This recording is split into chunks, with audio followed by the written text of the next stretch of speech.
ICRC, sexual violence is a top priority. Not because we just decided that in Geneva, but we see that everywhere where we work. Every armed conflict, you see how sexual violence is a major issue for women, for girls, but also sometimes for men and boys. Our clear assumption is that every armed conflict where we operate, there is sexual violence. So there's no need for us to try to start to prove it. That a delegation need to tell us, there is a trend, there is a problem here, let's really do something. No, we decided there is something happening anyway, but it's invisible, it's hidden. We have to train our people, make sure they understand in each of their programs, having the right people, the right skill.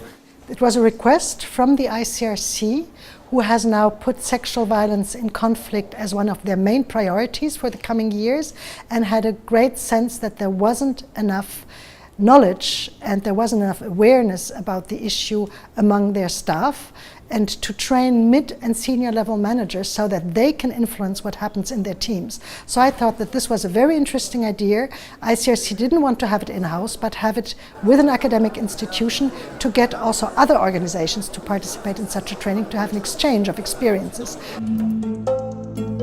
Those individuals most vulnerable to sexual and gender-based violence are able to access different services, but also different ways of empowering their voice, their knowledge of their rights, but also to exercise these rights. Sexual and gender-based violence is pervasive in, unfortunately, all societies. So when you couple that with an active conflict situation, or when you add the dimension of forced displacement, there's so much that needs to be done to be able to properly respond in these situations.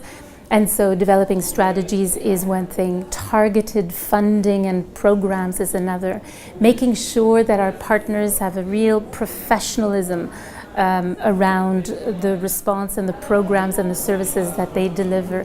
Understanding also that there are so many dimensions to sexual and gender-based violence. New trainings need to be put in place. So all of this requires constant vigilance. It needs to be a priority for UNHCR, because unfortunately, I'm afraid, as long as there is displacement, as long as there will be refugees, and unfortunately, as long as there will be gender inequality in our societies, there will continue to be sexual and gender-based violence. The first thing is to sensitize the population that something can be done. That medically people can be, or victims can be assisted, and that it is important that they are assisted in order to prevent the transmission, for example, of sexually transmittable diseases, but also to eventually repair specific trauma. So I think this is the main message, that services exist and that victims, survivors can be assisted actively medically in order to regain at least a certain physical and psychological health.